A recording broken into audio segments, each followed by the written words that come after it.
I'm Natalie, 32 years old and pregnant with my first child. Pregnancy should be magical, filled with anticipation and joy as you prepare to welcome new life. My sister Amber and I were always close despite our complicated relationship. But nothing prepared me for what happened next. I never imagined my own sister would steal something so precious, my ultrasound, and pretend my baby was hers. If you've ever had a family member betray your trust, give this video a like and let me know where you're watching from. This story still breaks my heart to tell. Michael and I had been married for 3 wonderful years before we decided to try for a baby. We lived in a modest 2-bedroom house in suburban Boston. Nothing fancy, but it was our home, filled with love and dreams of expanding our family. The nursery-to-be was currently my home office, a small room with soft yellow walls that caught the morning sunlight perfectly. I had already imagined how we'd transform it once our baby arrived. As a pediatric nurse at Boston Children's Hospital, I spent my days caring for other people's children. The irony wasn't lost on me that helping sick kids heal was my passion, yet creating a child of our own proved challenging. For 18 months, we tried. Each negative pregnancy test felt like a tiny heartbreak. I tracked ovulation, changed my diet, tried acupuncture. Anything that might help. Michael remained my rock through it all, never allowing me to lose hope. Amber is my younger sister, just 2 years between us, but sometimes it felt like we were from different planets. Growing up, our relationship was defined by her constant need to have whatever I had. When I got a new backpack for school, Amber would throw a tantrum until Mom bought her an identical one. When I made the volleyball team, suddenly Amber was interested in volleyball too. This pattern continued through our teenage years. My first boyfriend wasn't safe from Amber's attention, my college choice became her college choice, and even my first apartment layout was mysteriously duplicated when Amber moved out. Our parents unwittingly encouraged this behavior. Mom always had a soft spot for Amber. My father described her as delicate and in need of extra attention. Dad tried to remain neutral, but he worked long hours and often missed the subtle dynamics playing out between us. I learned early to keep special things private, to carve out experiences that were just mine. It wasn't healthy, but it was survival. In recent years, Amber's life had been a series of disappointments. She jumped between jobs, retail management, real estate assistant, personal trainer, never sticking with anything longer than 8 months. Her romantic life followed a similar pattern. Guys were initially drawn to her vibrant personality and striking looks. Amber had the same dark hair as me, but with natural waves I'd always envied, and green eyes that people commented on wherever she went. But relationships fizzled once partners discovered her tendency toward dramatic emotions and competitive nature. Her most recent boyfriend, Jackson, seemed different. They dated for nearly 2 years, a record for Amber. He was stable, kind, and worked as an architect. They talked about marriage, about building a life together. Then suddenly, they broke up. Amber was devastated but tight-lipped about what happened. Through mutual friends, I learned that Jackson wanted children and Amber had been hesitant, changing her mind repeatedly until he couldn't handle the uncertainty anymore. After their breakup, Amber's fixation on finding a partner and starting a family intensified. Every conversation circled back to her biological clock, her fears of ending up alone, her jealousy of friends posting baby announcements on social media. I tried to be supportive while gently suggesting therapy might help her work through these feelings. She dismissed the idea immediately. When I discovered I was pregnant after 1.5 years of trying, I was ecstatic and terrified simultaneously. The 2 pink lines on that test represented everything we'd been hoping for. Michael cried when I told him, placing his hand on my still flat stomach and whispering hello to our baby. We agreed to wait until the 12-week mark to tell extended family, though I couldn't resist sharing the news with my parents right away. Mom and Dad were thrilled. Their first grandchild was on the way. They promised to keep our secret until we were ready for a broader announcement. I debated telling Amber early, knowing her emotional state had been fragile since her breakup with Jackson. Michael suggested waiting, reminding me how she'd reacted to my promotion last year, with forced smiles and then a week of distant behavior. But she was my sister. If I couldn't share this joy with her, What did that say about our relationship? So I invited her for coffee at my favorite local bakery, a neutral space where I could gauge her reaction. When I told her, Amber's face cycled through several emotions: surprise, something unreadable, then what appeared to be genuine happiness. She hugged me tight, asked when I was due, and immediately began talking about hosting my baby shower. Her enthusiasm seemed sincere, and I felt relieved. Maybe this baby would bring us closer together. In the following weeks, Amber texted daily asking how I was feeling. She brought over ginger candies when morning sickness hit, researched prenatal vitamins, and seemed invested in my pregnancy journey. Yet something felt off about her sudden, intense interest. The questions became increasingly specific about my doctor's appointments, the exact dates of ultrasounds, which hospital I deliver at. I attributed my unease to pregnancy hormones making me paranoid. Then I caught her looking through my purse one afternoon while I was in the bathroom. When confronted, she laughed it off, saying she was looking for a mint. I didn't mention that the mints were visible in the outer pocket, nowhere near where her hands had been. Looking back, I should have recognized these as the first red flags. But I wanted so badly to believe my sister was simply excited about becoming an aunt. I ignored the warning signs, a decision I would soon regret. My first trimester was rough. Morning sickness hit me hard, except it wasn't just morning sickness, it was all-day sickness. I lost 7 pounds instead of gaining weight, something my doctor monitored closely. The fatigue was unlike anything I'd experienced before. I'd fall asleep on the couch by 8 every evening, sometimes mid-conversation with Michael. Despite the discomfort, each symptom reassured me that hormones were flowing and our baby was developing. At 8 weeks, we had our first ultrasound appointment. The grainy black and white image on the screen didn't look like much to the untrained eye, but to us, it was everything. The rapid fluttering of that tiny heart, 167 beats per minute, brought tears to my eyes.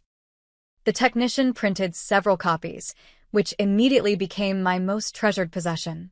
One went into my wallet, one on the refrigerator, and the others in a special memory box I'd purchased specifically for pregnancy mementos. When we reached the 12-week mark, Michael and I hosted a small dinner party to share our news with close friends and extended family.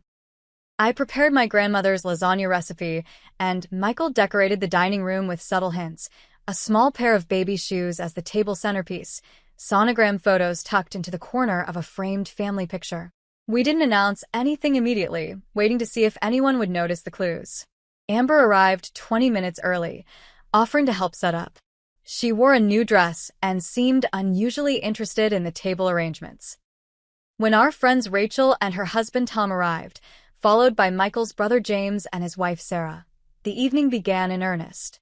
The conversation flowed along with the wine, sparkling cider for me, and finally, during dessert, my brother-in-law James spotted the sonogram. "Wait a minute," he said, pointing toward the frame. "Is that what I think it is?"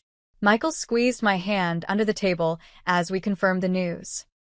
The room erupted in congratulations, hugs, and excited questions about due dates and gender preferences. Amber's reaction was subdued compared to everyone else's. She smiled and offered congratulations, but I noticed her eyes didn't quite match her expression. When Rachel asked how I was feeling, Amber interrupted before I could answer. "She's been so sick," Amber said, as if she were the authority on my pregnancy. "Much worse than most women. The doctor is a bit concerned." This wasn't true. My doctor had assured me that while unpleasant, my symptoms were normal. When I corrected her, Amber laughed it off as a misunderstanding, but I caught a flash of something in her expression. Annoyance? Embarrassment? I couldn't quite place it. As weeks passed, Amber's presence at our house increased. She dropped by unannounced, offering to help with chores or bringing prenatal-friendly snacks. While I appreciated the support, her hovering began to feel intrusive. She'd rearranged things in our kitchen, claiming she was organizing better for when baby comes. She asked detailed questions about my medical care that felt beyond normal interest. "Which doctor are you seeing again? What's her specialty? Does she have hospital privileges at both Mercy and General, or just one? What time are your appointments usually scheduled for?" Michael started expressing concern about Amber's overly involved behavior. "It's like she's the one having the baby," he commented one night after she'd left. "Did you notice how she corrected you about your due date? As if you wouldn't know when your own child is due." I brushed off his concerns, attributing Amber's behavior to excitement about becoming an aunt. But deep down, something felt wrong. The sister who had always competed with me was now intensely focused on my pregnancy, almost as if she were studying it. At 16 weeks, I posted our first social media announcement, a simple picture of Michael and me holding the ultrasound image with a caption, "Baby Wilson, arriving August 2025. Comments flooded in from friends and colleagues, offering congratulations and well wishes. Amber's comment stood out. "I know exactly how you're feeling right now. Such a special time." The wording struck me as odd. How could she know exactly how I was feeling? As my second trimester progressed, I began to show. The small bump became impossible to hide, and I embraced it, finally feeling like my pregnancy was real and visible to the world. I started a private online journal documenting each milestone, each flutter and kick. I recorded waist measurements, symptoms, and emotions, creating a keepsake for our child someday. My 20-week anatomy scan was a highlight, the detailed ultrasound showing perfect little fingers and toes, spine and organs developing right on schedule. We decided to learn the baby's sex, overjoyed to discover we were having a little girl. The technician printed several images, including a 3D rendering that clearly showed her facial features. These precious photos joined the others in my memory box, which I kept on my bedside table. A week later, I noticed the box had been moved slightly. The ribbon I'd unconsciously wrapped a certain way was tied differently. When I opened it, everything seemed to be there, but something felt off about the arrangement. I mentioned it to Michael, who suggested I might have moved it while dusting. Pregnancy brain was real. We joked I'd already forgotten appointments and misplaced my keys more in the past few months than in the previous year. Around this time, Amber's behavior shifted again. She began canceling our plans together, claiming work was busy or she wasn't feeling well. Our usual Sunday brunch tradition fell by the wayside. She remained engaged via text, always asking for updates about the baby, but in-person meetings became rare. When I asked if everything was okay, she assured me she was just giving me space to rest and prepare for motherhood. I didn't realize then that her absence wasn't about giving me space at all. Amber was busy constructing an elaborate deception that would nearly destroy our family. At 24 weeks pregnant, I'd settled into a comfortable routine. My energy had returned, the nursery was coming together, and we'd begun childbirth classes at the local hospital.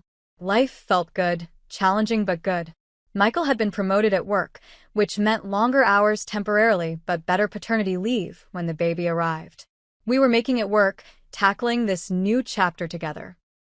One Saturday morning, while organizing the nursery closet, I decided to look through my memory box, wanting to compare my 20-week ultrasound with the 24-week images we'd just received.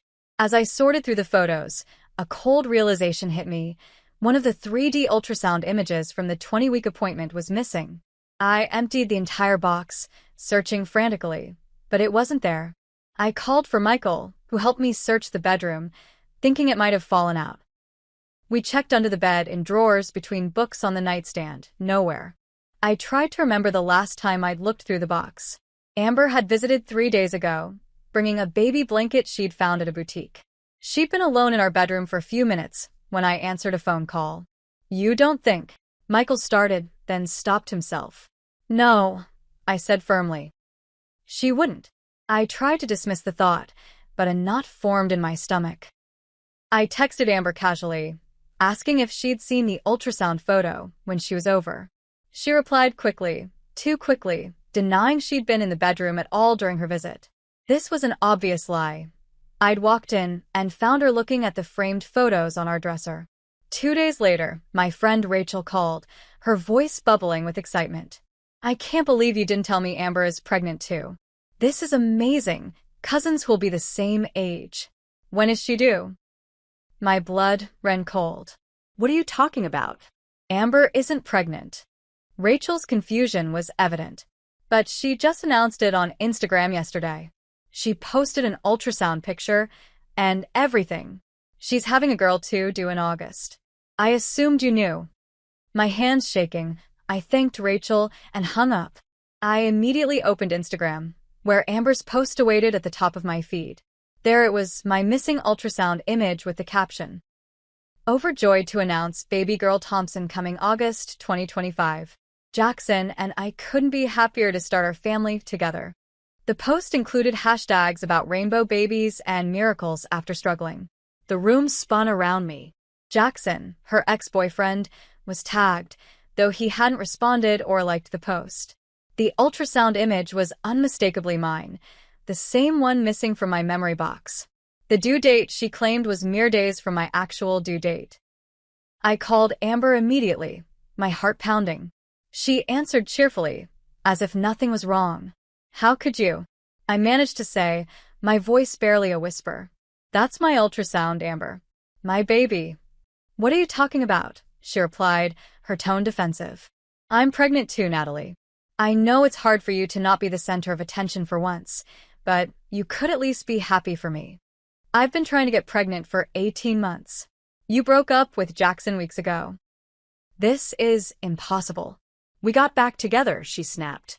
"It happened fast, yes, but these things happen. I'm hanging up now. Your jealousy is really disappointing." Before I could respond, she ended the call. I sat frozen, staring at my phone. Within minutes, my parents called, thrilled about Amber's news. They gushed about having 2 grandchildren arriving at the same time, how special it would be for our family. I couldn't bring myself to tell them the truth, not over the phone, not when they sounded so happy. Michael was furious when he came home and learned what had happened. He wanted to call my parents immediately to confront Amber publicly. I hesitated, concerned about my sister's mental state. What would drive her to such an elaborate lie? Part of me worried that publicly exposing her would push her over some edge. "She stole our baby's image, Natalie," Michael said firmly. "She's pretending your pregnancy is hers. This isn't just weird, it's disturbing." He was right, of course. But I needed evidence beyond just my missing photo. I needed to understand the extent of her deception before confronting her. So I did something I never thought I'd do. I asked a mutual friend to send me screenshots of her private messages with Amber. What I discovered was chilling. For weeks, Amber had been sending friends detailed messages about her pregnancy journey. She described morning sickness identical to mine, cravings that matched mine exactly, and doctor's appointments scheduled suspiciously close to my own. She'd even told people she was seeing my obstetrician, Dr. Levine, though she claimed to be at a different office location. Most disturbing were the additional ultrasound images she'd shared privately, all stolen from my memory box, I now realized. Photos I hadn't even noticed were missing.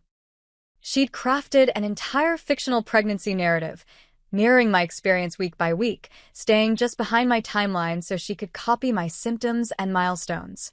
That night, I barely slept. The betrayal cut deep, but beyond my own hurt, I worried about Amber. This wasn't normal jealousy or attention-seeking behavior. This was something far more concerning. What would happen when August arrived and she had no baby to present? How far would she take this charade? The following weeks brought a surreal escalation to Amber's deception. At 26 weeks pregnant, I attended a family dinner at my parents' home, dreading the inevitable confrontation with Amber. When she arrived, I froze in disbelief. She wore a fitted dress with what appeared to be a pregnancy bump, smaller than mine, but unmistakable. She had purchased a prosthetic belly or patted herself to maintain the illusion. Throughout dinner, she mimicked my symptoms with unsettling precision. When I mentioned heartburn, she placed her hand on her false bump and complained about experiencing the same. When I declined wine, she made a show of requesting sparkling water for the baby. She even excused herself to the bathroom at one point, returning with comments about the baby pressing on her bladder. My parents were completely taken in, enchanted by the idea of their daughters sharing this journey simultaneously.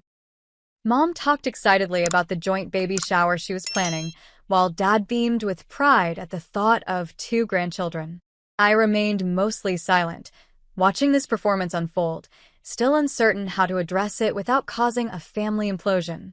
Michael squeezed my hand under the table, his expression conveying both support and concern. We'd agreed to gather more evidence before confronting Amber and my parents, but watching this charade was becoming unbearable. 3 days after my gender reveal party, where close friends and family celebrated our news of expecting a girl, Amber announced on social media that she, too, was having a girl. The timing was no coincidence. She'd waited just long enough to make it seem like her appointment had fallen after mine, rather than copying my news outright. The situation grew more bizarre when I discovered Amber had created a baby registry with items nearly identical to those on my own. The same crib, the same stroller system, even the same unique handmade mobile I'd found from an artisan in Maine. When friends mentioned the similarity, she laughed it off as sister telepathy. More concerning was learning that her new boyfriend, Brian. Yes, suddenly there was a Brian instead of a reconciled Jackson, believed completely in her pregnancy. Through social media, I gleaned that they'd met only weeks ago at a coffee shop. He appeared in her photos proudly touching her fake bump, accompanying her to what she claimed were doctor's appointments. In one particularly troubling post, she tagged the same maternal boutique where I'd purchased maternity clothes, claiming they'd had a special mom-to-be shopping day. I attempted several times to speak with Amber privately, calling and texting to suggest we meet alone. Each time, she deflected or outright refused, always with an excuse. She wasn't feeling well. Brian had planned a surprise. She needed to rest. When I drove to her apartment unannounced one afternoon, she refused to open the door, texting that she was following doctor's orders to reduce stress. Finally, I convinced her to meet at our parents' house, thinking a neutral location might help. This proved disastrous. When I calmly presented the evidence, the stolen ultrasound images, the copied timeline, the impossibility of her pregnancy given her recent relationship status, she erupted in tears. Between sobs, she accused me of trying to ruin her happiness out of jealousy. My parents, witnessing this breakdown, immediately rushed to comfort her. "Natalie, how could you say such things?" my mother demanded, her arm around Amber's shoulders. "Your sister is pregnant. Why would she lie about something so important? Because she's done this before," I countered, my voice rising despite my efforts to stay calm. "She's always wanted what I have. But this time it's gone too far." "You've always been jealous of your sister's happiness," my father said, his disappointment evident. "I thought you'd grown out of this competition." I was stunned into silence. Somehow, I had become the villain in this scenario. Amber continued to sob dramatically, while shooting me triumphant glances when our parents weren't looking. Michael, who had remained silent until this point, finally spoke up. "With all due respect," he said firmly, "Amber stole our ultrasound images. We have proof. She's lying to everyone, including Brian. This isn't healthy, and enabling it isn't helping anyone." My parents dismissed his concerns as loyalty to me, suggesting we leave to let Amber rest. As we drove home, the full weight of the situation crushed down on me. Not only was my sister perpetuating an elaborate fraud, but my parents were unwittingly supporting it. Worse, they now viewed me as the problem. The stress began affecting my actual pregnancy. At my 28-week appointment, Dr. Levine noted my elevated blood pressure with concern. She asked about stressors in my life, and the whole story came tumbling out. Her expression shifted from professional interest to genuine alarm as I explained the situation. "Natalie, this level of stress isn't good for you or your baby," she warned. "I'm concerned about the potential for preeclampsia if your blood pressure remains elevated. You need to prioritize your health and your baby's well-being, even if that means creating distance from this situation temporarily." Her medical advice gave me permission to step back. Michael and I agreed to limit contact with my family until after the baby arrived, focusing instead on preparing for our daughter's birth in a positive environment. We changed our phone numbers, adjusted privacy settings on social media, and informed close friends about the situation, asking them not to share our personal information or updates. During this period of limited contact, Michael took it upon himself to reach out to Jackson, Amber's ex-boyfriend whom she initially claimed was her baby's father. Jackson confirmed they hadn't spoken in months, let alone reconciled. He was shocked to hear about her pregnancy claims and expressed concern about her mental state. Armed with this additional confirmation, I compiled all evidence. Timestamps on my original ultrasound images, medical records confirming my appointments, screenshots of Amber's posts, testimonies from friends about her contradictory statements. I hoped this documentation would eventually help my parents understand the gravity of the situation. Meanwhile, Amber's deception continued to escalate. She began borrowing my maternity clothes from our parents' house, where I'd stored some items from my first trimester. She posted photos wearing my distinctive blue maternity dress, the one Michael had given me for our anniversary. She copied my pregnancy workout routine, my nutritional choices, even the books I'd mentioned reading about childbirth.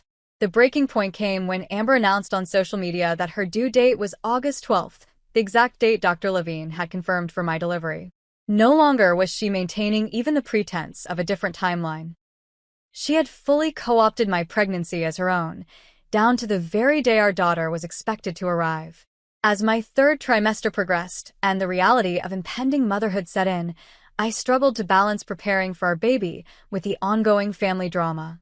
The nursery was ready, hospital bags packed, birth plan finalized, all the practical aspects were in order. But the emotional toll of Amber's deception and my parents' misplaced support weighed heavily on me. How would we navigate family visits after the birth? Would Amber maintain her charade even then? How would she explain her own lack of a baby when August 12th arrived?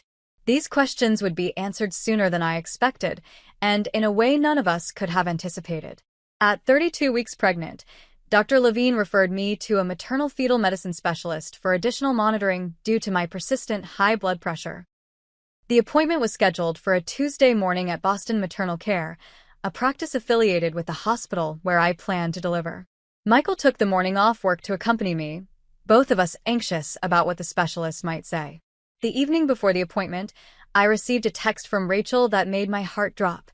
Just heard Amber talking about her appointment with a specialist tomorrow at Boston Maternal Care. Weird coincidence, right? No coincidence at all. Somehow, Amber had learned about my referral and scheduled her own appointment at the same practice, likely on the same day. Rather than alert the doctor's office about the situation, Michael and I made a decision. We would allow events to unfold naturally. If Amber had indeed made an appointment using false pretenses, medical professionals would quickly identify the deception. We arrived at the office 15 minutes early, checking in and taking seats in the waiting room. I felt strangely calm, as if we'd reached a turning point where truth would finally prevail. 20 minutes later, Amber walked in with Brian. She faltered momentarily upon seeing us, but quickly recovered, plastering on a smile and approaching. "What a coincidence," she exclaimed, her voice artificially bright. "They referred me to a specialist too. Blood pressure issues run in families, I guess." Brian smiled politely, extending his hand to Michael. He appeared genuinely excited, his hand protectively placed on Amber's lower back. I felt a pang of sympathy for him, an innocent bystander about to have his world upended. "How far along are you now?" he asked me conversationally. 32 weeks, I replied, watching Amber's expression carefully. "Us too," she jumped in before Brian could respond. "Due August 12th. The receptionist called my name before I could respond, and Michael and I were escorted to an exam room. The specialist, Dr. Patterson, was thorough and kind, reviewing my history and performing an ultrasound to check on the baby. Everything looked good despite the blood pressure concerns, and she prescribed modified bed rest and additional monitoring for the remainder of my pregnancy. As we finished the appointment, Dr. Patterson mentioned casually, "I see your sister is also pregnant and has an appointment today. Twins run in families, but shared due dates are quite the coincidence." I exchanged glances with Michael before responding carefully. "Yes, quite the coincidence." Dr. Patterson must have sensed something in my tone, because she paused, looking at me more intently. "Is everything okay between you two? Family support is important during pregnancy."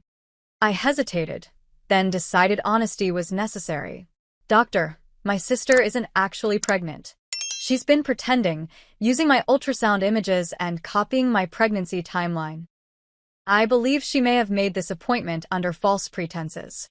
Dr. Patterson's expression shifted from confusion to concern. I see. This is unusual. I can't discuss another patient with you, of course, but I appreciate you sharing this information. Patient safety is our priority.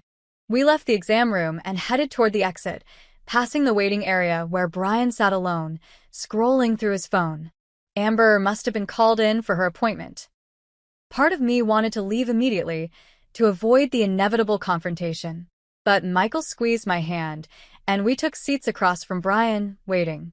30 minutes later, we heard raised voices from down the hallway. A door opened, and Amber's voice became clearly audible, high-pitched and frantic. You don't understand. I am pregnant. Check again. Dr. Patterson's response was calm but firm. Miss Thompson, as I've explained, there is no evidence of pregnancy. I've performed an ultrasound and blood work, both confirming you are not pregnant. I'd like to discuss some resources that might help you work through this situation.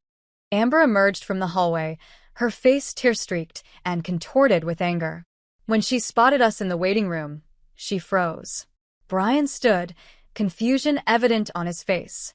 What's going on? He asked, looking between Amber and the doctor who had followed her into the waiting area. Amber's composure crumbled entirely. They're lying. Natalie put them up to this, because she's jealous. I'm pregnant, Brian. I've shown you the ultrasounds. Dr. Patterson maintained her professional demeanor despite the outburst. Sir, I understand this is confusing and distressing. Would you like to step into a private room to discuss this further? Brian looked shell-shocked, his gaze darting between Amber and the doctor. Are you saying she's not pregnant? But the pictures, the appointments, the everything. Amber lunged toward me suddenly, her finger pointing accusingly. Tell them, Natalie. Tell them I'm pregnant too. Why are you doing this to me? A security guard appeared, summoned by the receptionist who had triggered a silent alarm. The situation was escalating rapidly, with Amber becoming more hysterical by the moment. Despite everything she'd put me through, watching my sister's public breakdown was heartbreaking. This wasn't the resolution I'd wanted. I think we should call your parents, I said quietly to Amber. And maybe a therapist. I don't need a therapist, she screamed, drawing attention from everyone in the waiting room. I need people to stop lying about me. Brian had backed away, the reality of the situation clearly dawning on him. The ultrasound in your apartment, he said slowly. It has Natalie's name on it, doesn't it? I never looked closely, but it's there. Amber's expression crumpled, the last vestiges of her deception falling away. I was going to have a baby, she whispered. I was supposed to have one by now. Jackson left because I couldn't commit to having children, but then when I was ready, he was gone. It's not fair that she gets everything. It's never been fair. The raw pain in her voice pierced through my anger. This wasn't just jealousy or attention-seeking behavior. My sister was deeply unwell, caught in a delusion that had spiraled far beyond her control. Dr. Patterson spoke gently to Amber. Let's find you a quiet place to sit down. Would you like me to call someone for you? A mental health professional could be helpful right now. Amber's response was to sink to the floor, sobbing uncontrollably. The security guard and a nurse helped her to a private room, while Dr. Patterson spoke quietly with Brian, who looked completely overwhelmed by the revelation. I only met her 8 weeks ago, I overheard him say. She told me she was already pregnant when we met, that the father wasn't in the picture. I had no idea, none of it was real. His shock quickly turned to anger.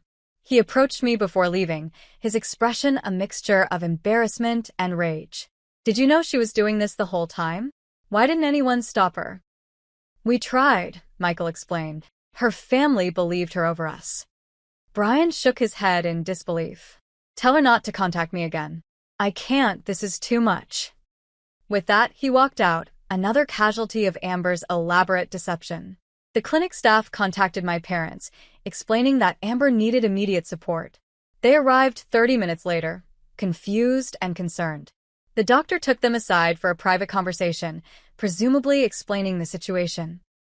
When they emerged, my mother was crying, and my father looked ashen.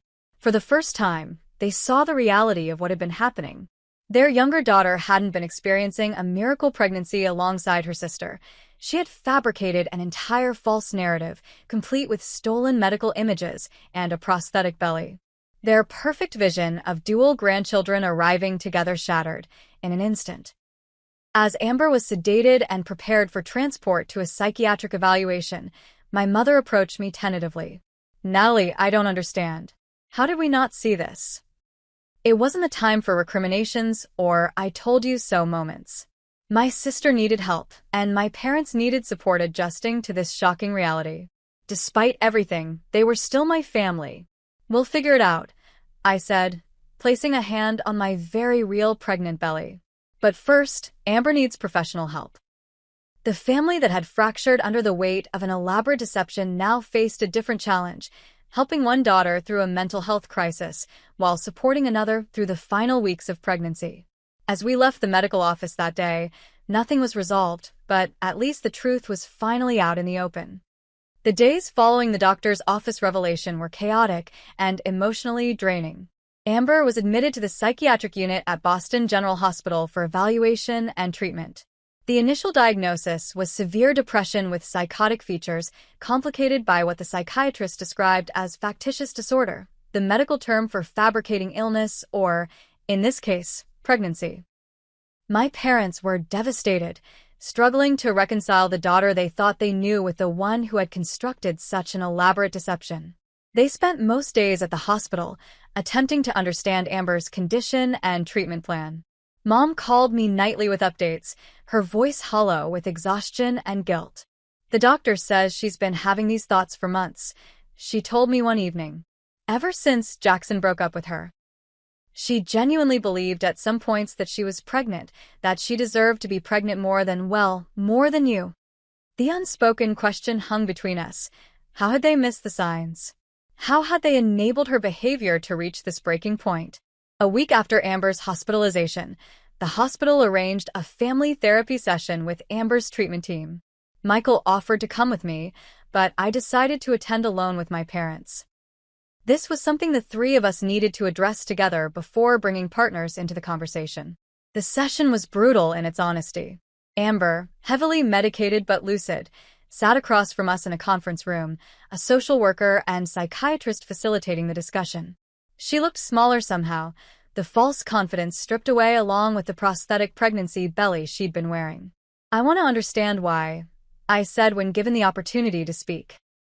"Not just why you pretended to be pregnant, but why my pregnancy specifically. Why steal my ultrasound? Why copy my due date?" Amber stared at her hands for a long moment before answering. "Because you always get everything first," she finally said, her voice barely audible. "You got married first, you got pregnant first. You're the nurse saving children while I can't even keep a job for a full year. Mom and Dad are always so proud of you." "That's not true," my mother interjected. "We've always been proud of both our girls." The therapist raised a hand gently. "Mrs. Wilson, please let Amber express her feelings without contradiction. These are her perceptions, whether or not they align with your intentions." Amber continued, her words gaining strength. "When you announced your pregnancy, it was like something broke inside me. Jackson left because I couldn't decide about having children, and then suddenly you're having one, and everyone's so excited. I felt invisible. I thought if I was pregnant too, people would see me again. But then it wasn't enough to be pregnant. I needed to have what you had, the same due date, the same gender, the same experience." The psychiatrist explained that Amber's behavior reflected deeper issues than simple jealousy. Years of comparison, perceived favoritism, and recent relationship trauma had culminated in this break from reality. The fake pregnancy became a way to secure love and attention she felt she was missing, while simultaneously attempting to reclaim a sense of identity separate from being Natalie's sister. My parents were forced to confront their role in the dynamic. Dad admitted he'd often compare us growing up, usually favoring my achievements because they were more conventional and easier to understand. Mom acknowledged treating Amber as more fragile, creating a self-fulfilling prophecy where Amber never developed resilience. For my part, I recognized how I'd withdrawn over the years, protecting myself from Amber's competitive nature rather than addressing it directly. In trying to avoid conflict, I'd helped maintain an unhealthy pattern. The session ended with no neat resolution, just a commitment to continued therapy and honest communication. As I prepared to leave, Amber asked if she could speak to me alone for a moment. The therapist approved, and my parents stepped out. "I'm sorry," she said simply. "I know that doesn't fix anything, but I am sorry." I nodded, unable to offer forgiveness just yet, but acknowledging her apology. Get better, Amber. That's what matters now. Making the difficult decision to create distance from Amber during her treatment was necessary for my health and my baby's. Dr. Patterson had been clear. My blood pressure remained concerning, and stress was a significant factor. Michael and I agreed that while I would remain informed about Amber's progress, direct contact would be limited until after our daughter's birth. This decision created additional tension with my parents, who struggled to divide their attention between their hospitalized daughter and their pregnant one. They seemed to expect me to visit Amber regularly, to participate actively in her recovery despite my own precarious health situation. "She's asking about you," Mom would say during our phone calls. Just a short visit would mean so much to her. Michael finally intervened after one particularly upsetting call left me in tears. He phoned my parents directly, explaining in no uncertain terms that my health and our baby's well-being had to be the priority.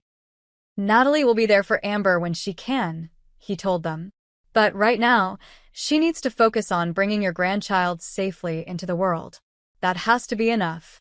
His firmness created a boundary my parents reluctantly respected, though the underlying tension remained. They visited us less frequently, divided between hospital visits with Amber and preparations for their grandchild. When they did come over, conversations felt strained, important topics avoided in favor of superficial discussions about nursery colors and baby clothes. The impact on our extended family varied widely. My father's sister, Aunt Judith, immediately took my side, having witnessed Amber's attention-seeking behavior over the years. My mother's family largely rallied around Amber, viewing her as the victim of mental illness who needed support rather than judgment. Family gatherings were put on hold indefinitely, the fracture too raw to navigate in larger settings. Meanwhile, the practical aspects of preparing for motherhood continued. I began maternity leave at 34 weeks, focusing on rest and stress reduction. Michael transformed our home into a sanctuary, limiting visitors and screening calls. Friends like Rachel stepped up beautifully, organizing meal deliveries and offering practical support without bringing drama to our doorstep. After 2 weeks of treatment, Amber was released from the hospital with an outpatient treatment plan. My parents brought her to their home rather than returning her to her apartment, a decision I supported despite our strained relationship. She needed supervision and support that only family could provide. During her first week home, Amber sent me a letter, handwritten on actual stationery, not a text or email. In it, she expressed genuine remorse, acknowledging the hurt she'd caused and the trust she'd broken. She explained that her therapist had suggested writing as a way to communicate honestly without the pressure of face-to-face interaction. "I don't expect forgiveness," she wrote. "I'm not even sure I deserve it. But I want you to know I'm working hard to understand why I did what I did. The doctors say it will be a long process, but I'm committed to getting better. Not just for you or Mom and Dad, but for myself." The letter touched me, its vulnerability suggesting real progress. I wrote back a brief note expressing appreciation for her honesty and wishing her well in her recovery. It wasn't reconciliation, but it was acknowledgement, a small first step. Amber's initial progress in therapy seemed promising, but after returning to our parents' home, she experienced setbacks. Mom reported that she'd stopped taking medication consistently and had missed therapy appointments. She'd become fixated on my approaching due date, repeatedly asking when she could meet her niece and making comments about how she almost had a daughter too. These reports concerned me deeply. Despite professional intervention, Amber seemed unable to fully separate herself from the pregnancy narrative she'd created. My parents struggled to navigate this behavior, torn between enforcing boundaries and avoiding triggers that might worsen her fragile mental state. With just 3 weeks until my due date, I found myself in the painful position of setting firm boundaries with my parents. Michael and I invited them to dinner, where I explained as gently as possible that Amber would not be welcome at the hospital when our daughter was born, nor during our first weeks home. "This isn't punishment," I explained, seeing the hurt in their eyes. "This is protection, for our daughter, for me, and honestly, for Amber too. Putting her in a situation that might trigger another episode wouldn't be fair to anyone." My father nodded slowly, beginning to understand. My mother was less accepting, suggesting I was being overly cautious and denying Amber the chance to make things right. "Making things right doesn't happen in a delivery room," Michael said firmly. "It happens through consistent therapy and respecting boundaries. We're not saying never, we're saying not yet." They left that evening with a clearer understanding of our position, if not complete acceptance. As my due date approached, I found myself in the strange position of preparing for childbirth while emotionally distanced from half my family. It wasn't what I'd imagined for this special time, but it was necessary. The final weeks of pregnancy passed in a blur of doctor's appointments, last-minute preparations, and increasing discomfort.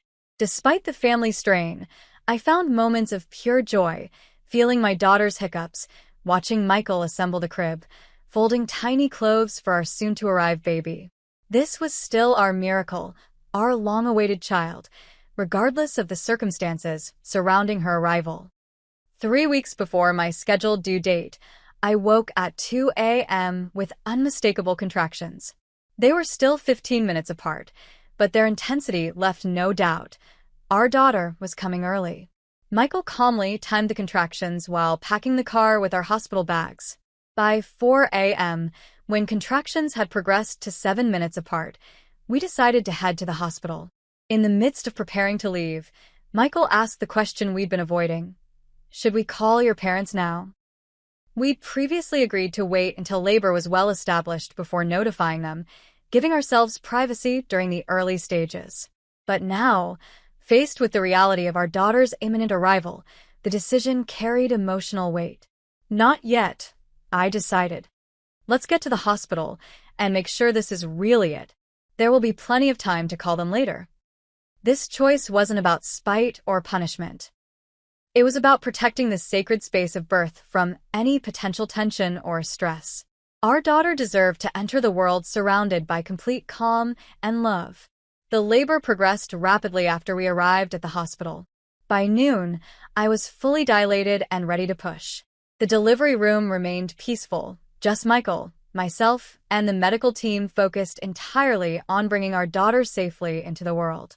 At 1:27 p.m., Hannah Grace Wilson arrived, weighing 6 pounds, 4 ounces, with a strong cry and perfect APGAR scores.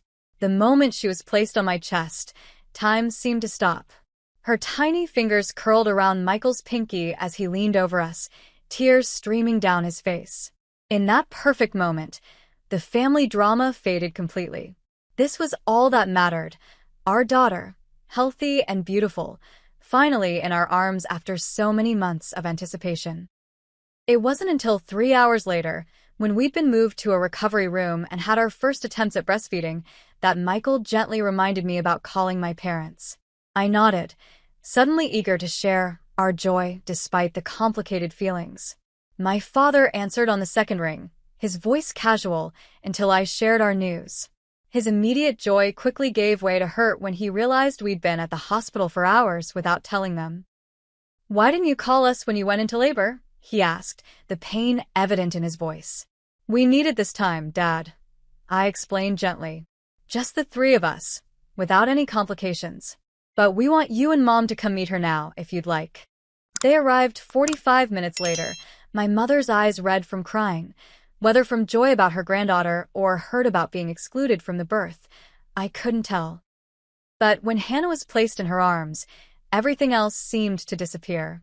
My father stood beside her, one hand on my mother's shoulder, the other gently touching Hannah's dark hair. "She's perfect," Mom whispered. "Absolutely perfect." The unspoken question hung in the air. Where was Amber? I answered before they could ask. "I think it's best if Amber waits a bit before meeting Hannah. Just until we're home and settled. I hope you understand." To my surprise, they both nodded without argument. Perhaps the reality of holding their actual grandchild had clarified things for them in a way our conversations hadn't. "Amber's having a difficult day anyway," my father said quietly. "This news, it might be better to ease into it." Their visit was brief, but healing in its way. As they prepared to leave, my mother hugged me tightly, whispering, "I'm sorry we didn't believe you. About everything." "I'm so sorry, Natalie." It wasn't a complete resolution, but it was a start, an acknowledgement of how their actions had contributed to the painful situation. The first 3 months with Hannah were a beautiful blur of sleepless nights, newborn snuggles, and adjusting to our new reality as parents. Michael took extended paternity leave, creating a protective bubble around our little family as we found our footing. My parents visited regularly, always respectful of our boundaries, never pushing for Amber to be included before we were ready. Through them, I received updates about Amber's progress. She had returned to consistent therapy, found a medication regimen that seemed to help, and had begun a part-time job at a local bookstore. She no longer spoke about her fictional pregnancy and had deleted all social media accounts to focus on her recovery without digital distractions. As Hannah reached the 3-month mark, I felt ready to consider the next step in family healing. After discussing it thoroughly with Michael and consulting with Amber's therapist, we agreed to a supervised meeting between Amber and Hannah. The therapist suggested her office as a neutral location where she could facilitate the interaction and intervene if necessary. The day of the meeting, I felt a complex mixture of emotions: nervousness, hope, lingering anger, and compassion for my sister's struggles. Michael and I arrived with Hannah sleeping peacefully in her carrier, her chubby cheeks flushed pink from the car ride. Amber was already there, sitting stiffly on the edge of a couch in the therapist's office. She looked healthier than the last time I'd seen her eyes clearer, her posture more confident. When we entered, she stood but maintained her distance, clearly respecting the boundaries we'd established. "Thank you for coming," she said simply. "I've been looking forward to meeting her." The therapist guided us through the interaction, suggesting I hold Hannah while Amber sat nearby, allowing the baby to become accustomed to her presence. As Hannah woke and began to look around curiously, Amber's reserved demeanor softened. "She has your eyes," she observed quietly. "The same shape." After some time, I asked if she'd like to hold her niece. The moment Hannah settled into Amber's arms, something shifted in my sister's expression, a complicated mix of joy, grief, and acceptance. "I'm so sorry, Natalie," she said, looking up from Hannah's face to meet my eyes directly. "What I did was unforgivable. I tried to steal something that wasn't mine to take, not just the ultrasound pictures, but your experience, your joy. I convinced myself I deserved it more, that somehow your pregnancy was unfair to me. I see now how sick that thinking was." Her acknowledgement, delivered while holding the very real result of my pregnancy, struck me deeply. This wasn't the defensive sister I'd known, but someone who had confronted her own demons and emerged with painful self-awareness. "I don't expect us to be close again," she continued. "But I hope someday Hannah can know me as her aunt, not as the person who did this terrible thing." Motherhood had changed my perspective on many things, including forgiveness. The fierce love I felt for Hannah made me understand both the depth of Amber's pain and the importance of healing family wounds if possible. Not for my sake or even for Amber's, but for Hannah, who deserved to know her family, the healthy, healing versions of them. "It will take time," I said honestly. "Trust rebuilds slowly. But we're here today, and that's a start." Over the following months, our parents worked diligently to rebuild their relationship with Michael and me. They acknowledged their role in enabling Amber's behavior over the years and committed to more balanced family dynamics moving forward. Family therapy continued, sometimes with all of us together, sometimes in various smaller groupings. The healing wasn't linear or complete. There were setbacks, moments when old patterns emerged, when trust wavered, when the hurt felt fresh again. But there was also progress. Amber maintained her treatment, developed healthier coping mechanisms, and gradually earned small measures of trust through consistent, respectful behavior. By Hannah's first birthday, we had established a new normal. Amber attended the small celebration, bringing an age-appropriate gift and interacting appropriately with her niece. She had begun dating again, this time with the support of her therapist to ensure she maintained healthy relationship boundaries. My parents had found their footing as grandparents, pouring their nurturing energy into Hannah rather than enabling unhealthy dynamics with their adult daughters. As for me, motherhood had taught me more about boundaries, forgiveness, and family than I ever expected to learn. The betrayal from my sister had cut deeply precisely because family has unique power to hurt us. But family also has unique capacity for healing when all parties commit to the difficult work required. Hannah will grow up knowing a version of our family that's healthier than the one that existed before her birth. Someday, when she's much older, she might learn the full story of what happened before her arrival.